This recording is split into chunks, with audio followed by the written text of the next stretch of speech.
Oke, hari ini kita akan mempelajari ya tentang CAD. Jadi ada introduction sedikit tentang AutoCAD. Sebelum saya mulai, kira-kira yang ada di sini maupun yang ada di kelas maupun yang ada hadir online sudah pernah pakai atau nyoba program AutoCAD? Sudah ada yang di kelas? Sudah. Berapa orang saya pengen tahu? Yang di kelas dulu berapa orang yang sudah pernah pakai CAD? Gimana? Pernah coba, tapi nggak sering pakai. Oke, dari SMK? Oke, yang lain? Banyak? SMK. Sering pakai? Apa dulu pernah belajar tapi terus nggak pernah dipakai lagi? Oh, oke, ada lagi? Nggak ada? Yang dari kelas ini? Bisa? Belum pernah. Yang di rumah? Saya belum pernah. Belum pernah. Yang sudah pernah? Pernah, Bu. Belum ya? Oke, jadi kita akan belajar tentang CAD. Sudah dibuka semua CAD-nya?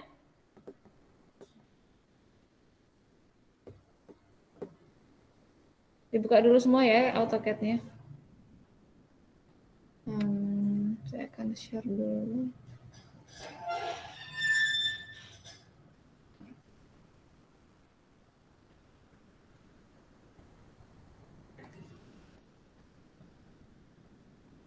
Oke, sudah terlihat belum yang di rumah? Screen CAD saya ini? Sudah, Bu.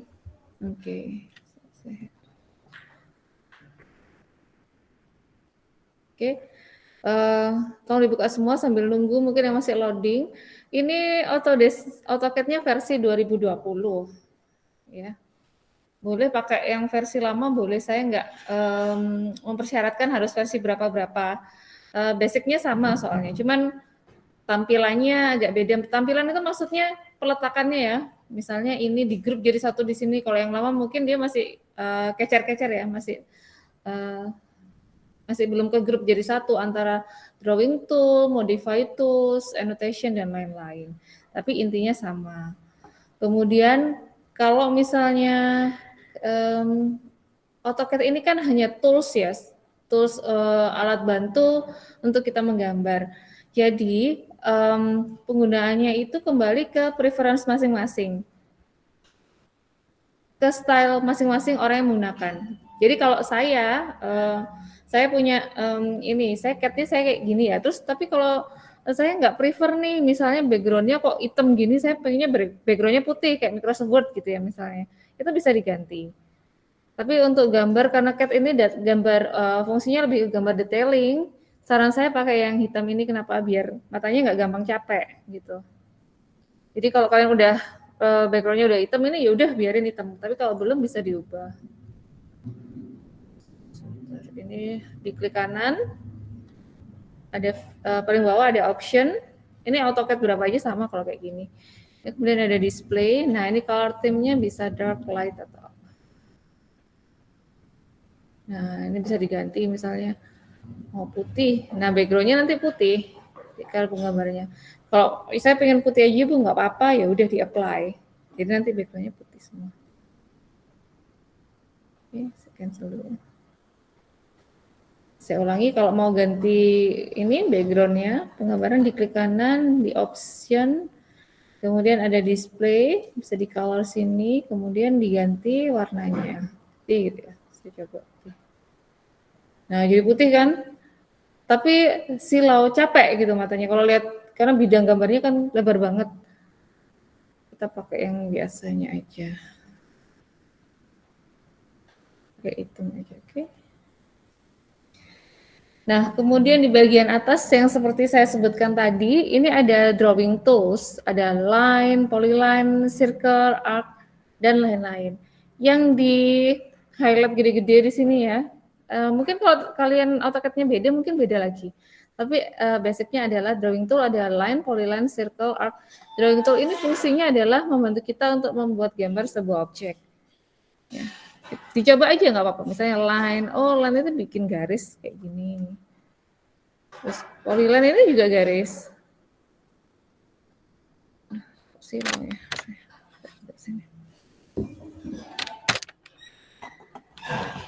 Kemudian ada circle,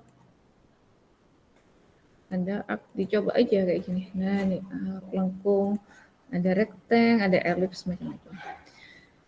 Oke, di drawing tools Bu, line sama polyline ini kan sama-sama garis. Terus bedanya apa? Coba kita lihat. Saya mau bikin rectangle, ya, persegi panjang ini. Itu bisa pakai tools rectangle langsung. Jadi kalau pakai rectangle langsung ya udah, dia jadi persegi panjang. Nah, diklik satu kali, kemudian diklik sudut lainnya. Kemudian,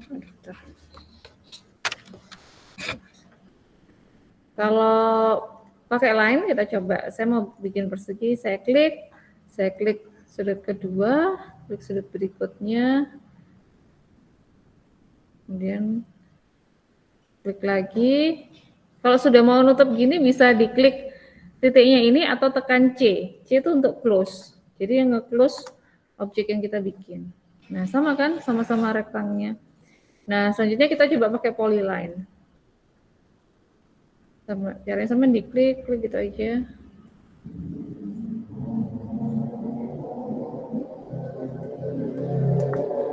Nah, saya kasih warna beda ya, biar kelihatan bedanya.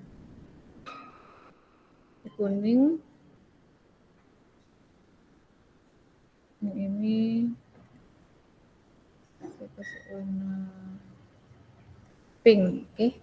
Yang kuning ini adalah rectangle dari drawing tools line. Kalau yang pink ini adalah rectangle juga, tapi dari polyline. Nah, bedanya di mana?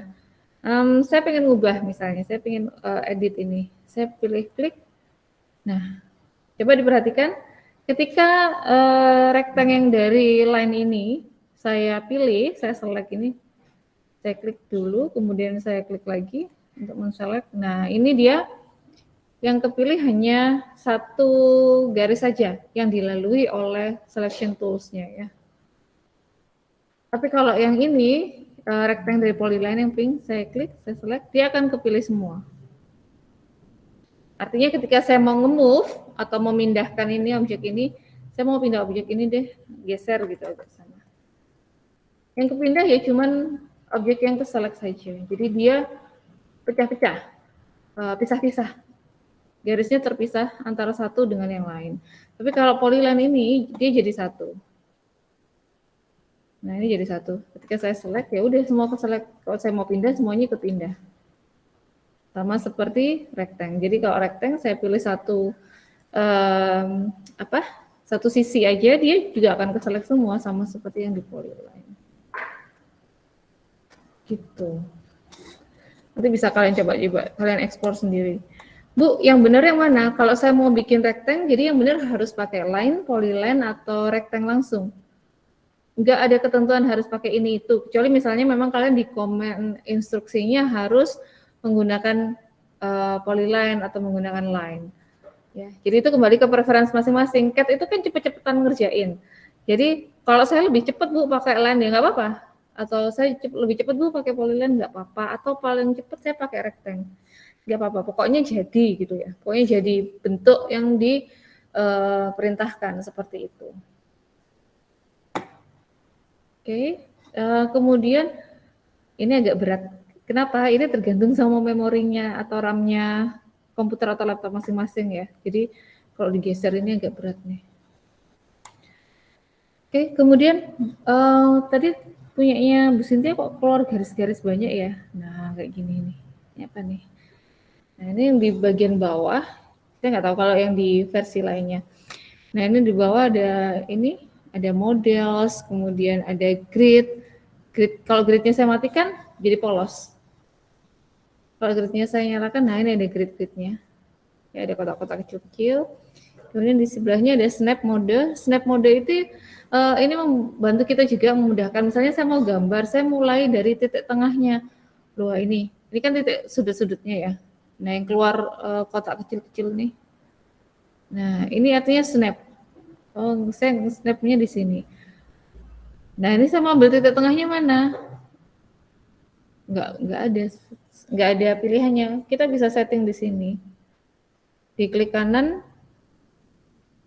Nah, ini diklik kanan di sini. Kan ada snap mode off atau on gitu ya. Kita klik kanan. Nah, di sini ada pilihannya. Snap and grid. Misalnya snap on, grid on. Berarti kalian kan gridnya nyala. Jadi setiap grid kecil-kecil ini dia akan berhenti. Kalau itu kan annoying yang ganggu, jadi nggak usah di di snap ke grid gitu. Kita pakai objek snap aja. Jadi yang dipilih yang objek snap ini pastikan kecentang ya atau nyala. Kemudian trackingnya juga nyala. Trackingnya itu apa? Garis putus-putus untuk meluruskan. Jadi misal saya mau bikin starting point-nya itu lurusnya sisi ini, jadi garis ke sana ini gimana caranya? Ini saya nggak usah diklik ya, cuman diginikan aja. Nah, disorot aja. Nah, dia sudah ada garis putus-putus. Nah, pasti titik starting point ini akan lurus dengan garis ini. Nah, ini nggak percaya, saya klik aja di sini. Nah, dia kan lurus di sini. Kalau masih nggak percaya, saya luruskan, saya garis. Nah kan lurus. Nah, luruskan, jadi garis yang saya buat tadi pasti lurus dengan sisi sebelah kanannya rectangle yang ini. Itu adalah objek snap tracking. Jadi dinyalakan aja. Jadi untuk membantu kita memudahkan untuk meluruskan. Kalau pakai manual itu kan harus digaris tipis atau kalian yang kemarin saya ajarkan pakai penggaris 2 itu. Tapi kalau di CAD nggak perlu. Jadi kita nyalakan aja snap trackingnya. Nah, objek snap ini juga nggak usah semuanya dinyalakan karena dia akan berhenti banyak sekali spot-spot yang tadi itu. Itu akan mengganggu juga. Ya, yang biasa dinyalakan, di-on-kan itu adalah endpoint sama starting point sama, pokoknya titik-titik sudut pertemuan antara dua garis itu adalah endpoint. Midpoint jadi garis titik tengah ya antara sebuah garis itu. Kemudian center, ini node, ya kan. Kemudian kuadran kalau membantu kita ketika kita bikin di lingkaran. Intersection, extension, udah itu aja yang perlu dinyalakan. Jadi yang umum dinyalakan dan bisa memudahkan kita untuk ngambil acuan, titik-titik acuan gitu. Jadi ada endpoint, pertemuan dua garis ya. Midpoint itu adalah titik tengah pada sebuah garis. Nah, kemudian center ya, ini bantu kita untuk bikin objek starting point-nya di titik pusat lingkarannya. Node itu nanti kalau ketemu istilahnya titik-titik antara objek sama lingkaran. Kemudian kuadran itu di tepi lingkaran nanti kalau kita mau ambil di situ. Kemudian intersection, perpotongan nanti. Nah, extension ini bantu untuk ngelurusin nanti. Udah itu aja. Jadi 1, 2, 3, 4, 5, 6, 7. Oke. Kita jangan, ini drafting settingnya jangan ditutup dulu. Kita ke polar tracking sebelahnya. Nah, di sini ada polar tracking on, dinyalakan juga. Ini ada increment angle. Jadi setiap sudut 90 dia akan ada penggarisnya. Gimana ya ngomongnya? Coba kita lihat, kita cek di sini. Oh, tadi belum saya apply sebentar. Kalau ini sudah dipilih, nanti jangan lupa di-apply ya, atau di-oke. Nah, ini oke dulu. Nah, tadi kan belum ketemu. Nah, ini kalau titik, nah ini sudah ada segitiga itu adalah midpoint, titik tengah dari ruas garis AB. Ini katakanlah ruas garis AB. Jadi kalau saya mau mulai di sini atau lurusnya ini bisa. Ini kan bisa.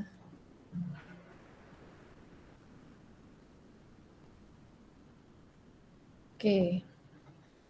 Kemudian ini tadi saya mau bikin, tadi ada polar tracking sudut 90. Nah, ini dia akan nge-track, ada garis hijau putus-putus kalau kalian lihat itu. Nah, ada garis hijau putus-putus, dia ada polar trackingnya. Jadi setiap 90 derajat dia akan ada penggarisnya gitu ya. Istilah penggarisnya untuk membantu kita. Bu, saya mau bikin sudut istimewa itu kan ada 30, 45 dan 60 ya.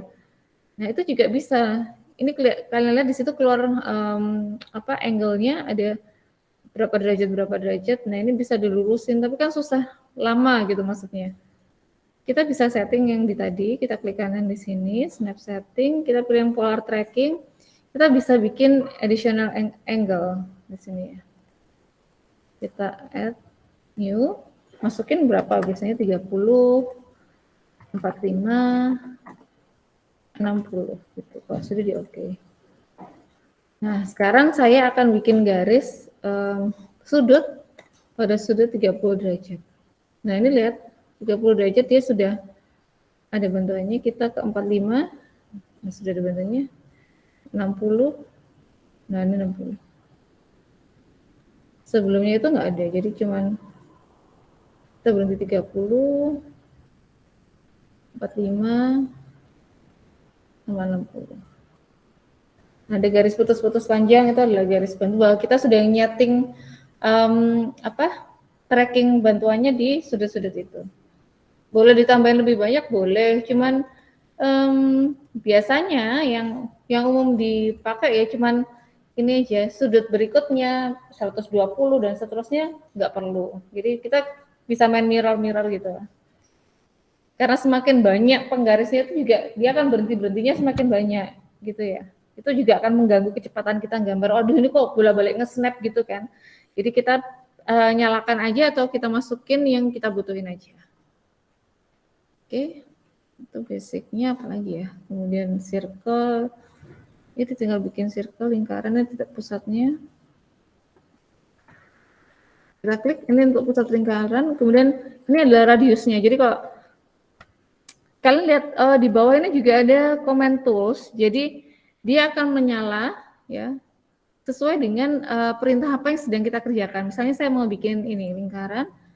Nah, specify centernya. Jadi kita tentukan dulu centernya. Kalau saya mau mulai di nah ini pertengahan antara midpointnya cross garis ini, saya klik aja di sini. Klik. Nah, ini adalah radiusnya. Mau pakai berapa?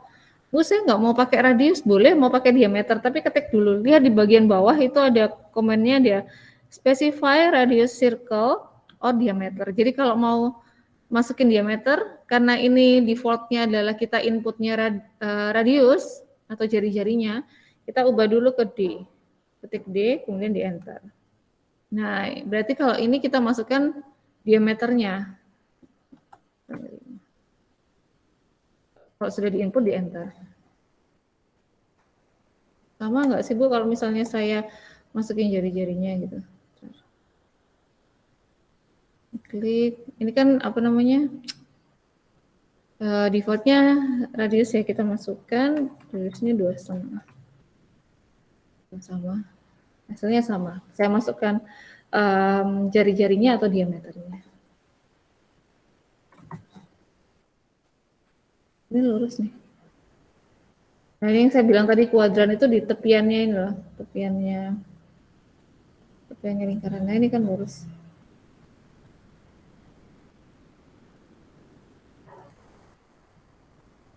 Oke. Sama kalau kalian mau bikin garis singgung gitu ya.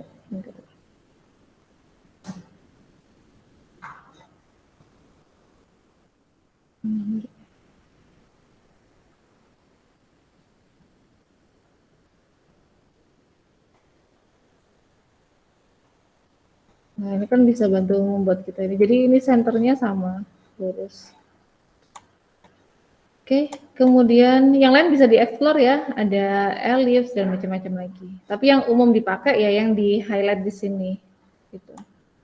Kemudian ini adalah ada modify tools, ada move untuk memindahkan, copy untuk mengcopy, stretch itu untuk menarik, rotate memutar ya, mirror scale diubah scale-nya, kalau ini kekecilan bisa dibesarin, trim memotong. Trim, kenapa ada panahnya gini, dia gandeng sama extend. Karena pada saat kita menjalankan perintah trim, itu kita juga sekaligus bisa menjalankan perintah extend. Ya, trim itu memotong, extend memanjangkan.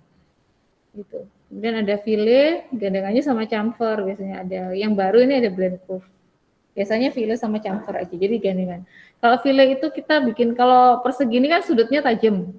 Itu bisa di lengkungkan, jadi di fillet atau di chamfer seperti ini, dibelokkan ya.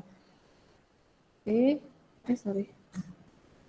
Kemudian ada array. Nah, array ini untuk kalau kita bikin barisan kursi gitu ya misalnya, nah itu bisa dipakai array. Di copy satu-satu bisa, boleh, nggak ada yang larang. Cuman ini lebih cepat gitu aja. Oke, kita coba satu-satu. Saya bikin objek dulu misalnya kayak ini gitu. Nah ini kalau move kita bisa klik di sini move. Nah ini kan dipindah atau copy. Kemudian satu lagi, ini ada shortcutnya. Tapi kalau untuk pemula masih belum hafal biasanya. Jadi move ini bisa tekan M juga. Jadi kalau saya mau pindah bisa M di enter atau di spasi. Kita select objeknya, di spasi lagi, acuannya ya, kita acuannya, nah dipindah. Mau pakai ini juga boleh, terserah mau mana yang bikin kalian cepat ngerjainnya aja gitu. Nah ini dipindahkan. Kalau copy, tadinya mau ngopi, nah diklik, kita pilih copy, kemudian select dulu objeknya, pastikan semua yang ingin kita copy itu udah ke-select, kalau sudah di spasi. Nah base point-nya mau mana ya? Terserah ini. Nah, ini saya copy lagi, jadi banyak kan. Nah, saya copy lagi. Kayak gitu. Kalau stretch gimana Bu? Stretch itu untuk narik. Misalnya, oh yang ini tuh agak lebih panjang daripada yang ini. Kita stretch aja. Oke, kita pilih. Nah, sisi yang ini kan kita stretch. Base point-nya, nah kita tarik. Kita nggak perlu bikin baru, jadi kita tinggal stretch aja. Rotate ini untuk memutar. Kita pilih objeknya ya, kita rotate aja kayak gini. Mirror untuk, nah mirror misalnya saya pilih objeknya ini, kemudian saya mirror. Tunggu pencerminannya mana? Kalau ini sudah oke.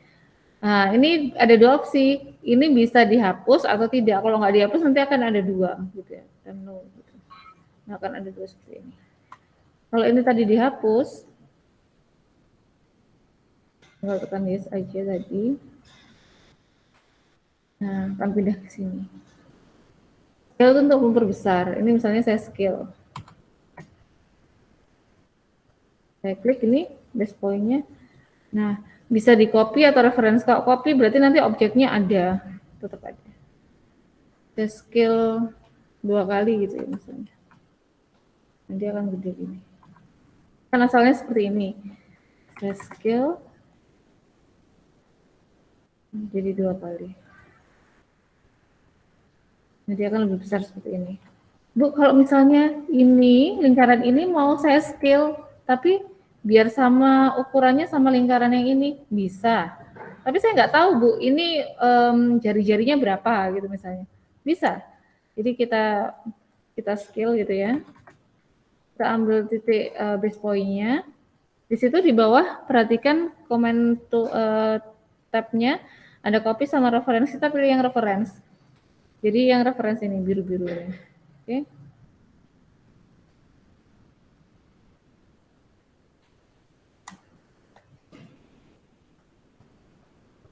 Nah, kita lurusin dulu sama ini. Nah, di sini. Oke.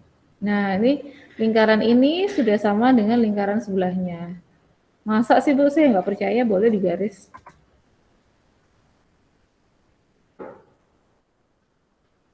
Nah, udah sama ukurannya antara lingkaran A dan B-nya. Oke, kemudian berikutnya ada apa lagi? Ada trim. Nah, trim ini untuk motong. Nah, kayak gini.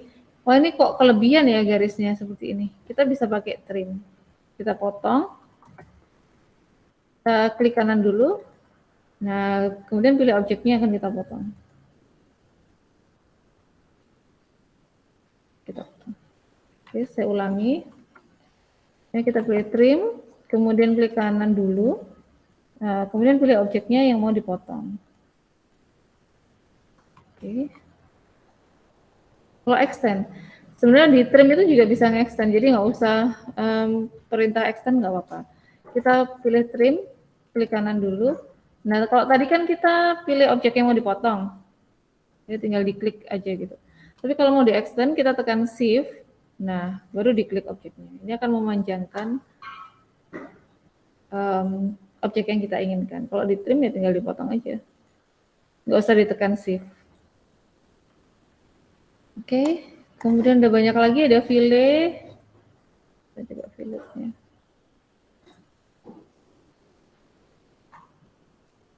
Ini berapa ukurannya? Kita pilih satu ya.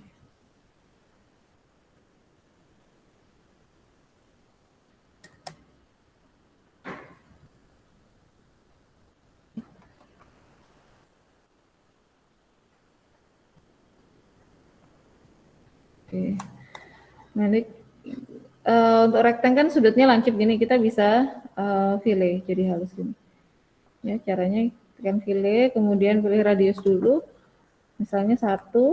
Kita lihat dulu juga ukurannya ini berapa, nanti jadi kira-kira. Kemudian first object, second object, nah, udah jadi. Kalau chamfer itu kan seperti fillet tapi dia di menyudut seperti ini. Nah, array ini coba ya yang objek ini saya hapus.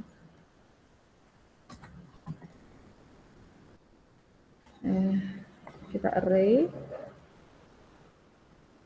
specify objeknya kalau sudah. Nah di sini udah keluar nih. Kalau di 2020 atau 2019 sudah kayak gini. Jadi bagian atas tinggal milih kolomnya ada berapa, kesananya ada berapa.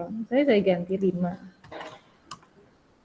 Kemudian barisnya ada berapa? Ada 6. Ada 6.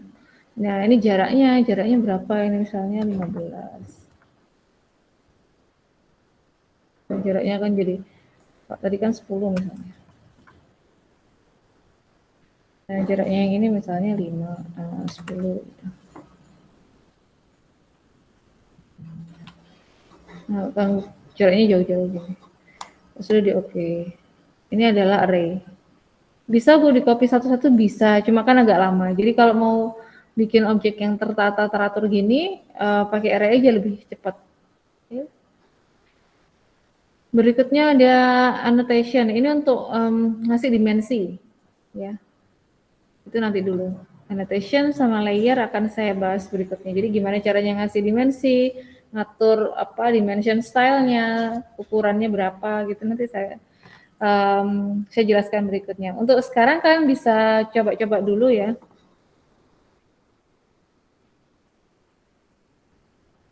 Lihat yang di sini. Ya untuk sekarang kalian bisa nyoba bikin, coba aja kalau mau bikin objek apa aja di AutoCAD situ. Oke. Untuk tugasnya setelah ini akan saya berikan, jadi kalian harus bikin untuk latihannya kalian harus bikin objek seperti apa. Ingat di CAD ini nggak ada aturan kalian harus bikin rectangle pakai line atau polyline atau langsung pakai rectangle. Pokoknya jadi, gitu ya. Pokoknya jadi dan benar. Kecuali memang ada instruksi silahkan membuat objek ini menggunakan komen polyline seperti itu. Kalau nggak ada komen berarti terserah kalian. Itu preference kalian sendiri-sendiri gitu. Harus seperti apa. Misal saya pun misalnya mau bikin gini ya.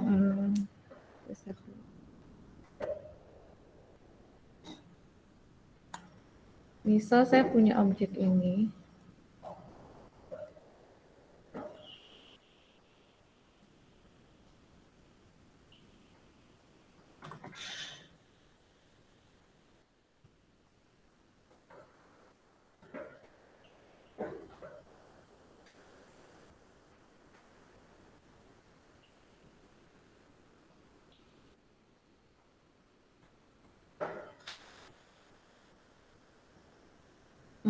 Saya mau bikin kayak gini, ini boleh dari circle yang dipotong kayak tadi, atau pakai arc, itu terserah.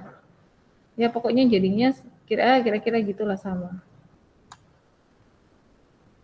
Ya. Jadi kalau misalnya silakan bikin ini, bikin objek seperti ini. Pakai apa ya? Kalian mikir sendiri. Bisa jadi saya sama Aji itu beda. Kalau saya bikinnya dari kotak plus circle yang saya potong. Kalau misalnya Aji, saya bikin kotak sama pakai arc ini, nggak apa-apa, pokoknya jadinya sama dan ukurannya sama. Ya, itu udah benar kayak gitu. Oke, Ada yang ditanyakan dulu nggak sampai di sini?